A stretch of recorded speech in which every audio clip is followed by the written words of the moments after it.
Title winner ആരാണെന്ന് announce ചെയ്യാൻ ഇനി അധികം സമയമൊന്നും ബാക്കിയില്ല. ബിഗ് ബോസ് എന്ന ഷോയുടെ റിയൽ ആയിട്ടുള്ള പ്രേക്ഷകർ ഉറപ്പായും എക്സൈറ്റ്മെന്റിലായിരിക്കും. പുറത്തായ മത്സരാർത്ഥികൾ വീണ്ടും എത്തിയതും ഷോ ഒന്നുകൂടി ഓൺ ആയിട്ടുണ്ട്. എല്ലാ സീസണുകളിലും 20-22 മത്സരാർത്ഥികൾ വരുമ്പോൾ ബിഗ് ബോസ് മലയാളത്തിൽ ആദ്യമായിട്ടാവും 25 പേര് പങ്കെടുത്ത ഒരു സീസൺ. അതുപോലെ തന്നെ ആരോഗ്യകരമായതും അല്ലാത്തതുമായ കാരണങ്ങൾ കൊണ്ടിട്ട് ഏറ്റവും കൂടുതൽ പുറത്താക്കലുകൾ ഉണ്ടായ സീസണും ഇതാദ്യമായിട്ട് തന്നെയാവും. 19 മത്സരാർത്ഥികളും 6 വൈൽഡ് കാർഡ്സും അടക്കം 25 പേര് വന്നിരുന്ന ഈ സീസണിൽ 23 പേരും ഉണ്ടായിരുന്നു ഇന്നലത്തെ, അതായത് അവസാനത്തെ ഒരു എപ്പിസോഡിൽ. ചെറിയ ചെറിയ സങ്കട സീനുകളൊക്കെ ഒഴിച്ചാൽ പക്ക പോസിറ്റീവ് ആയിട്ടുള്ള ഒരു എപ്പിസോഡ് തന്നെയായിരുന്നു. കോളേജിലൊക്കെ പഠിക്കുമ്പം ഈ ഫെയർവെൽ ഉണ്ടാവുന്ന ഒരു ദിവസത്തെ ഒരു ഫീൽ ഉണ്ടായിരുന്നു. ആ ഒരു ഫീൽ കിട്ടുന്നുണ്ടായിരുന്നു ഇന്നലത്തെ എപ്പിസോഡിൽ. ഇത് ബിഗ് ബോസ് മലയാളം സീസൺ 6ന്റെ 98ാമത്തെ അല്ലെങ്കിൽ അവസാനത്തെ എപ്പിസോഡിന്റെ റിവ്യൂ ആണ്. ടോപ്പ് 5 മത്സരാർത്ഥികളും 18 റീ എൻട്രികളും ഉൾപ്പെടെ 23 പേരുണ്ടായിരുന്ന എപ്പിസോഡ്. ഒരുമിച്ചുള്ള അവസാനത്തെ പാട്ടാണ് എന്നൊക്കെ സങ്കടത്തോടെ അവിടെ ഇരുന്ന ആൾക്കാർ പറയുന്നുണ്ട്. മോർണിംഗ് സോങ് ഒക്കെ കേട്ട് കഴിഞ്ഞ് ആ ഒരു ഡാൻസ് ഒക്കെ ചെയ്ത് കഴിഞ്ഞപ്പം കുറേയേറെ ആളുകൾക്ക് ഒരുമിച്ച് ആ ഒരു ടൈം സ്പെൻഡ് ചെയ്യാൻ പറ്റിയതിൽ വളരെയധികം സന്തോഷം അവർ പ്രകടിപ്പിക്കുന്നുണ്ട്. മെജോറിറ്റി ഓഫ് ആളുകൾക്കും വീട്ടിൽ നിന്ന് പോകാനായിട്ടുള്ള ഭയങ്കരമായിട്ടുള്ള വിഷമം തന്നെയാണ് അത് അവർ പ്രകടിപ്പിക്കുന്നുണ്ട്. ഒരുപാട് ഓർമ്മകൾ തന്നിട്ടുള്ള വീടാണ്, വിട്ടിട്ട് പോകാൻ ഒരു പേടിയാണ്, അല്ലെങ്കിൽ ഈ ഒരു 3 മാസം കൊണ്ടിട്ട് സ്വന്തം വീട് എന്നുള്ളൊരു ഫീൽ അവിടെ വന്നിട്ടുണ്ട് എന്നൊക്കെ തന്നെയാണ് എല്ലാവരും ഡിസ്കസ് ചെയ്തുകൊണ്ടിരിക്കുന്ന കാര്യം. മോർണിംഗ് സോങ്ങിന് ശേഷം നോറയുടെ ഒരു ഭയങ്കര പോസിറ്റീവ് ആയിട്ടുള്ള ഒരു എൻട്രി തന്നെ ഉണ്ടായിരുന്നു. പുറത്തേക്ക് പോയ നോറയെക്കാളും ഒരുപാട് വ്യത്യസ്തമുള്ള ഒരു നോറയാണ് അകത്ത് വന്നിരുന്നത്.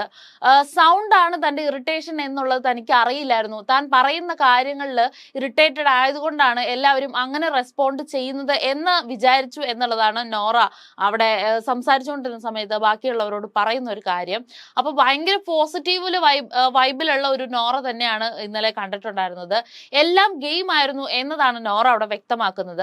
അത്രയും ദിവസം അവിടെയുള്ളവരെ ഇറിറ്റേറ്റ് ചെയ്തതോ അല്ലെങ്കിൽ അവർക്കെതിരെ എന്തെങ്കിലും പറഞ്ഞിട്ടൊക്കെ ഉണ്ടെങ്കിൽ എല്ലാം ഗെയിം ആയിരുന്നു എന്നുള്ള രീതിയിൽ ജാൻമണിയോടൊക്കെ പോയി വളരെ ഫ്രണ്ട്ലി ആയിട്ട് നിന്ന് സംസാരിക്കുന്ന ഒരു നോറയാണ് കാണുന്നത്. ബിഗ് ബോസ് സീസൺ 6 വളരെ വൈറലായിക്കൊണ്ടിരുന്ന ഒരു കോംബോ ആയിരുന്നു ശശി കോംബോ. ശശി കോംബോയുടെയും നന്ദനയുടെയും ഒക്കെ ഒരു റീ എൻട്രി തന്നെയായിരുന്നു പിന്നീട് ഉണ്ടായിരുന്നത്. അതായത് സായും സിജോയുടെ ഒരു കോംബോ, അവർ തന്നെ ആ ഒരു കോംബോ ക്രിയേറ്റ് ചെയ്ത് അവർ തന്നെ ഇട്ടൊരു പേരാണ് അതിന്. ജാസ്മിൻ തുടക്കം മുതലേ തന്നെ മാറി മാറി നിൽക്കുന്നുണ്ടായിരുന്നു. എല്ലാവരും വരുമ്പോഴും സന്തോഷമുണ്ടെങ്കിൽ പോലും എന്തോ ഒരു ഗ്ലൂമിനെസ് അവിടെ ഫീൽ ചെയ്യുന്നുണ്ട്. അപ്പോൾ സായി വന്നിട്ട് മുല്ലപ്പൂ എന്താണ് വാടിയിരിക്കുന്നത് എന്നൊക്കെ ചോദിക്കുന്നുണ്ട്. അപ്പൊ ജാസ്മിൻ പെട്ടെന്ന് ആ ഒരു സിറ്റുവേഷനിൽ സങ്കടപ്പെട്ട് കരയുന്നുണ്ട്. അപ്പൊ റസ്മിൻ പോയിരുന്ന് ആശ്വസിപ്പിക്കുകയൊക്കെ ചെയ്യുന്ന സമയത്ത് ഗബ്രി ആ സീനിലേക്ക് കയറി വരുന്നുണ്ട്. അവിടെ വന്നിരുന്ന് ഗബ്രി ജാസ്മിന്റെ അടുത്ത് വന്നിരുന്ന് പാട്ട് പാടുന്ന ആ ഒരു സമയത്ത് റസ്മിൻ മതി നിർത്ത് എന്ന് പറഞ്ഞുകൊണ്ടിട്ടാണ് ആ ഒരു സീൻ തുടങ്ങുന്നത്. അതായത് പ്രമോയിൽ നമ്മൾ ഇന്നലെ കണ്ട സീൻ അതിലായിരുന്നു റസ്മിൻ വളരെ ചൂടാവുന്നതും ഗബ്രിയും ജാസ്മിനും കൺഫ്യൂസ്ഡ് ആയിട്ടിരിക്കുന്നതും ഒക്കെ കണ്ടിട്ടുണ്ടായിരുന്ന ഒരു പ്രൊമോ. പുറത്തു പോയി വന്നിട്ടും കാര്യങ്ങൾ എന്താണെന്ന് അറിഞ്ഞിട്ടും വീണ്ടും അതേ കാര്യം തന്നെ വീട്ടിൽ തുടരുന്നത് ജാസ്മിൻ ഒരു നെഗറ്റീവ് ആകുന്നു എന്നുള്ള ഒരു തോന്നൽ കൊണ്ട് ഫ്രണ്ട് എന്നുള്ള നിലയിലാണ് റസ്മിൻ അങ്ങനെ ചെയ്തതെന്നാണ് റസ്മിൻ പറഞ്ഞിരുന്നത്. ഗബ്രിയുടെ റിയാക്ഷൻസ് റസ്മിനില് ഭയങ്കര അധികമായിട്ടുള്ള ദേഷ്യം ഉണ്ടാക്കുന്നുണ്ട് എന്നുള്ളതാണ് അപ്സരയോട് റസ്മിൻ പറയുന്നത്. പിന്നീട് ശ്രീധുവിന്റെ എൻട്രി ആയിരുന്നു. ഒരുപാട് ഫൺ മെമ്മറീസും ഫ്രണ്ട്ഷിപ്പിന്റെ ബോണ്ടും ഒക്കെ ഷെയർ ചെയ്യുന്ന തരത്തിലുള്ള സെഗ്മെന്റ്സ് ഉണ്ടായിരുന്നു. വീഡിയോസ് ഒക്കെ അവിടെ ഇട്ട് കാണിച്ചു കൊണ്ടിട്ട് പലരും ഒരു ഇമോഷൻസിന്റെ ഒരു റോളർ കോസ്റ്ററിൽ കൂടെ ഒക്കെ തന്നെ പോകുന്ന പോലെയുള്ള ഫീൽ ഉണ്ടായിരുന്നു. എല്ലാ ദിവസവും ഇത്തരത്തിലുള്ള വീഡിയോസ് ഉണ്ടായിരുന്നു എങ്കിലും സിബിനും റോക്കിയെയും ഒരു വീഡിയോയിൽ പോലും കാണിച്ചിട്ടില്ല എന്നുള്ളതും ഇന്നലത്തെ ആ ഒരു വീഡിയോസ് കണ്ട സമയത്ത് സ്ട്രൈക്കിംഗ് ആയ ഒരു കാര്യമാണ്. കാരണം എല്ലാവരുമുള്ള ഒരു വീഡിയോ ഉണ്ടായിരുന്നു, അതിൽ പോലും അവരെ രണ്ടാളെയും കാണിച്ചിട്ടില്ല. അപ്പൊ അവര് രണ്ടുപേരാണ് ഇനി ആ വീട്ടിലേക്ക് വരാനുള്ളത്. ഋഷിയും സിജോയും ശ്രീധുവും തമ്മിലുള്ള ഒരു പ്രശ്നത്തെ പറ്റിയിട്ട് അൻസിബയായിട്ട് സംസാരിച്ചുകൊണ്ടിരിക്കുന്നത്. പ്രശ്നമൊന്നുമല്ല, ഋഷി അൻസിബയായിട്ട് സംസാരിച്ചുകൊണ്ടിരിക്കുന്നു, കരയുന്നുണ്ട്. അൻസിബ എന്താണ് പ്രശ്നം എന്ന് ചോദിക്കുമ്പോൾ ഋഷി പറയുന്നത് ഭയങ്കരമായിട്ടുള്ള കൺഫ്യൂഷനിലാവുന്നുണ്ട്. കാരണം സിജോയും ശ്രീധുവും ഒക്കെ പുറത്തു പോയിട്ട് വന്നതിന് ശേഷം വന്നിട്ട് ഒരു ഡേഞ്ചർ സോണിലാണ് നിൽക്കുന്നത് എന്ന തരത്തിലുള്ള ഒരു റിയാക്ഷൻസ് തരുമ്പം അതിൽ വളരെയധികം കൺഫ്യൂസ്ഡ് ആണ്. ഏത് തരത്തിലാണ് ഞാൻ ഇവിടെ നിന്നത് അല്ലെങ്കിൽ മോശമായോ എന്നൊക്കെയുള്ള തരത്തിലുള്ള ഋഷിയുടെ ഒരു ഇമേജ് കോൺഷ്യസ് ആയിട്ടുള്ള ഒരു രീതിയാണ് അവിടെ കണ്ടുകൊണ്ടിരുന്നത്. ടോപ്പ് 3 ജിൻഡോയും അഭിയും ഋഷിയും ആയിരിക്കും എന്നുള്ളതാണ് അൻസിബയുടെ പ്രഡിക്ഷൻ. ഇവർ 3 ആളാണ് അൻസിബയുടെ ടോപ്പ് 3. മറ്റുള്ളവരെ അർജുനെ ജാസ്മിനെ ഒന്നും കൺസിഡർ പോലും ചെയ്തിട്ടില്ല അൻസിബ. പുറത്തേക്ക് ആളുകളിലേക്ക് കൺഫ്യൂഷൻ കൺഫ്യൂഷൻസ് ഉണ്ടാക്കാനും പലതും വളച്ചൊടിക്കാനും തെറ്റിദ്ധരിപ്പിക്കാനുമുള്ള ഒരു പൊളിറ്റിക്സ് ആണ് ഇപ്പൊ ഈ ദിവസങ്ങളിൽ നടന്നുകൊണ്ടിരിക്കുന്നത് എന്നാണ് സിജോയുടെ ഒരു അവലോകനം. അതായത് ഈ അവസാന ദിവസങ്ങളിലേക്ക് അവിടെ ഈ റീ എൻട്രികൾ സംഭവിക്കുമ്പോൾ പലരും വന്നിട്ട് പുറത്തെ കാര്യങ്ങൾ ഇപ്പോൾ നെഗറ്റീവ് ആയിട്ടുള്ള സംഭവിച്ച കാര്യങ്ങൾ പോലും അതിന് ഒരു ഇൻഡയറക്റ്റ് ആയിട്ടുള്ള ഒരു ന്യായവും അന്യായങ്ങളൊക്കെ പറയുന്ന കുറെ സംഭവങ്ങൾ ഉണ്ടാവുന്നുണ്ട്.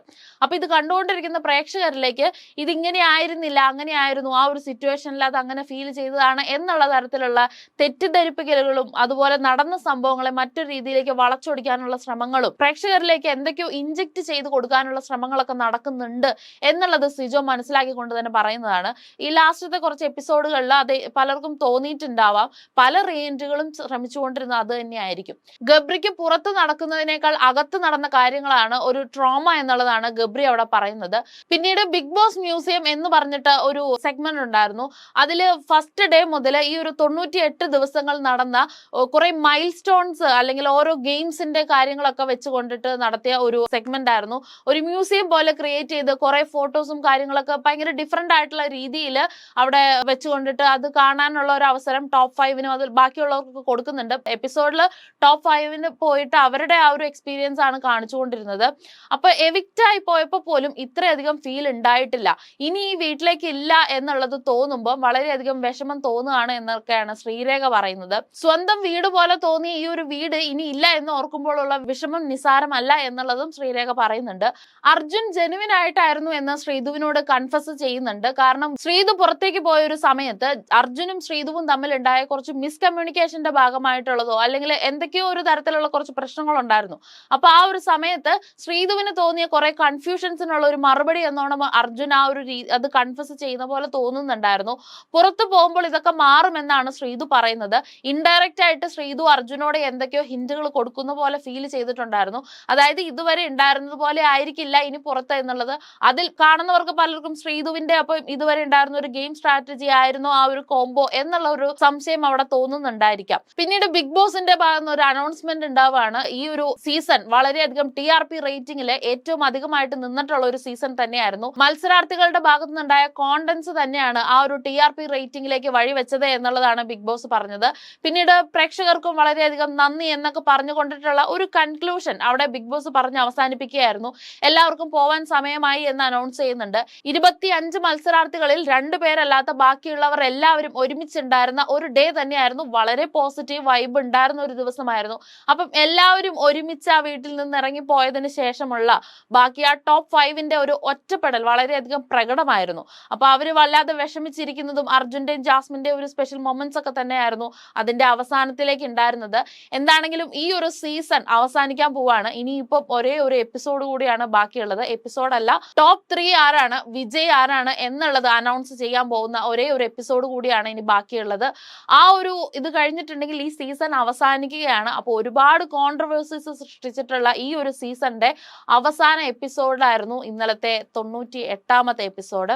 എന്താണെങ്കിലും വിന്നർ ആരാണെന്നുള്ളത് വളരെ കുറച്ച് മണിക്കൂറുകൾക്കുള്ളിൽ തന്നെ അറിയാൻ പറ്റും. 7 മണിക്കാണ് എപ്പിസോഡ് സ്റ്റാർട്ട് ചെയ്യുന്നുണ്ടാവുക. അപ്പോൾ കുറച്ച് മണിക്കൂറുകൾ കാത്തിരുന്ന് ആരൊക്കെ ആകും കപ്പ് കിട്ടാൻ പോകുന്നതെന്ന് കാണാം.